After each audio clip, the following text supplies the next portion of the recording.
Moscou amanhece sob uma tensão silenciosa que não aparece apenas nos radares ou nos relatórios militares. Ela está no ar, nos corredores do poder, nas decisões cautelosas que antecedem uma data carregada de significado.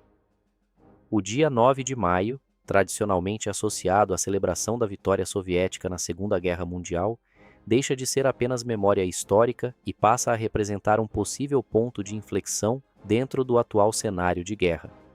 O que antes era um desfile de orgulho nacional agora se transforma em um evento cercado por incertezas, cálculos estratégicos e medo de exposição.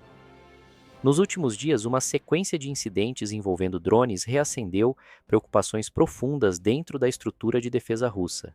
Durante a madrugada do início de maio, sistemas antiaéreos foram ativados em diferentes regiões, incluindo a capital. Relatórios indicam que múltiplos veículos não tripulados foram interceptados antes de alcançar seus alvos. Embora não tenha havido danos significativos confirmados naquele momento, o padrão das incursões chama atenção. Não se trata de um evento isolado, mas de uma dinâmica repetida, com características que sugerem análise deliberada do sistema defensivo. A leitura estratégica desses episódios aponta para algo mais sofisticado do que simples ataques pontuais. A distribuição geográfica das ações, atingindo regiões como Tula, Rostov e áreas próximas de Moscou, revela um desenho tático voltado para a sobrecarga operacional. Quando múltiplos vetores são ativados em diferentes direções, o objetivo raramente é destruição imediata.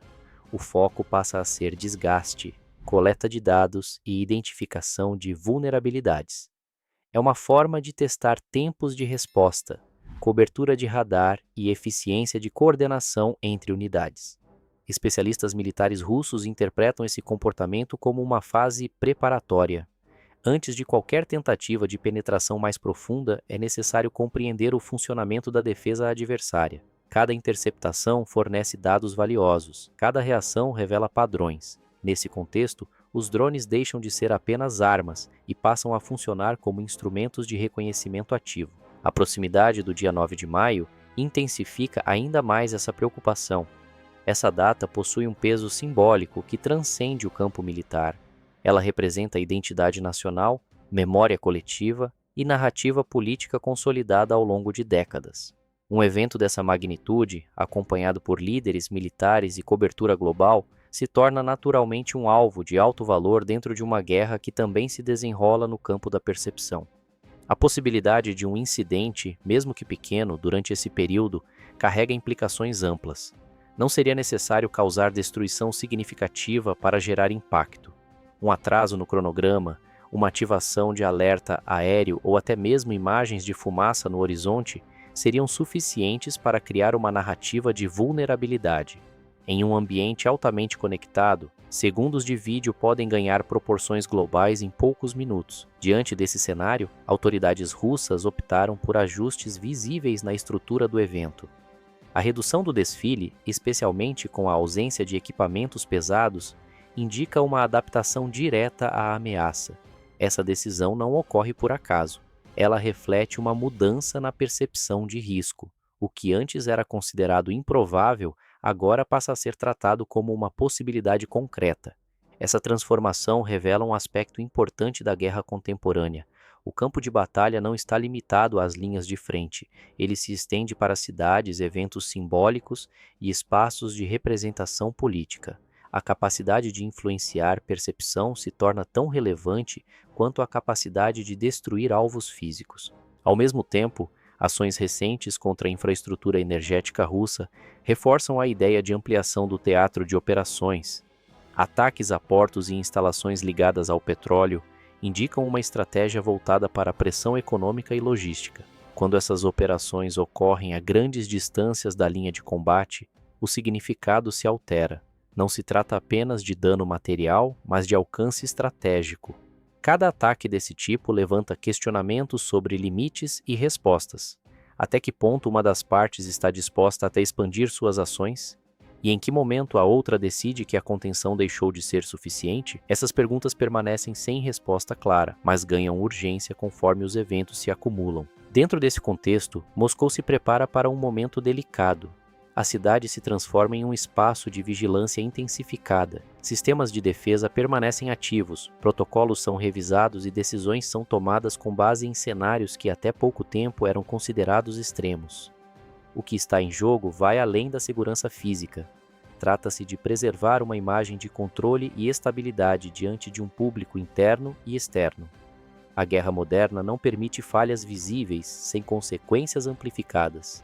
Cada detalhe pode ser interpretado, explorado e transformado em narrativa. À medida que o calendário se aproxima do 9º dia de maio, o que se impõe não é apenas a expectativa de uma cerimônia tradicional, mas um acúmulo silencioso de pressão que se infiltra em todas as camadas da estrutura estatal. Não se observa apenas o céu ou os radares, mas também fluxos de informação, movimentações diplomáticas e até mudanças sutis no comportamento institucional. Cada deslocamento, cada sinal detectado, cada ausência fora do padrão passa a ser analisada com rigor quase cirúrgico, como se qualquer detalhe pudesse revelar uma intenção maior ainda não explicitada. Não se trata mais de antecipar um evento previsível, mas de decifrar padrões em um ambiente onde a ambiguidade se tornou ferramenta estratégica e onde qualquer desvio pode gerar consequências amplas, tanto no campo militar quanto no psicológico. O quadro que se consolida é o de uma vigilância permanente sustentada por incertezas calculadas e decisões tomadas sob pressão constante. Moscou mantém sua postura de prontidão não apenas por conta do potencial ofensivo do adversário, mas principalmente pela consciência de que o verdadeiro impacto pode surgir da exploração de símbolos profundamente enraizados na identidade nacional. Datas como essa não são apenas marcos históricos, mas pontos de convergência emocional e política. Em um cenário onde percepção molda realidade e narrativa se transforma em instrumento de poder, episódios aparentemente pequenos ganham dimensão estratégica. Um atraso, uma interrupção momentânea ou até uma alteração no protocolo pode ser interpretado, amplificado e redistribuído em escala global em questão de minutos, criando efeitos que extrapolam qualquer dano físico imediato. A capital russa, nesse contexto, não apenas espera, ela se reposiciona constantemente diante de um ambiente em mutação. Há uma tensão contida que substitui o ruído habitual, como se a cidade operasse em um estado de expectativa prolongada, onde cada segundo carrega um peso maior do que o normal. Sistemas são revisados, protocolos são ajustados e decisões são tomadas com base não apenas no que é visível, mas também no que pode vir a acontecer. O que está em jogo vai além de qualquer exibição formal ou demonstração de força convencional. Existe a compreensão de que um único movimento, ainda que limitado em escala, pode desencadear uma reação em cadeia no campo informacional, reconfigurando narrativas, influenciando percepções e alterando o equilíbrio simbólico do conflito. Nesse ambiente, a linha entre ação militar e impacto psicológico se torna cada vez mais tênue.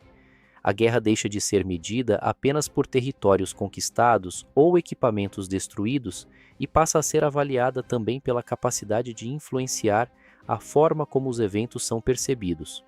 Moscou, ciente dessa dinâmica, se prepara não apenas para responder a ameaças diretas, mas para enfrentar um cenário onde imagem, tempo e interpretação se tornaram variáveis tão decisivas quanto qualquer sistema de defesa.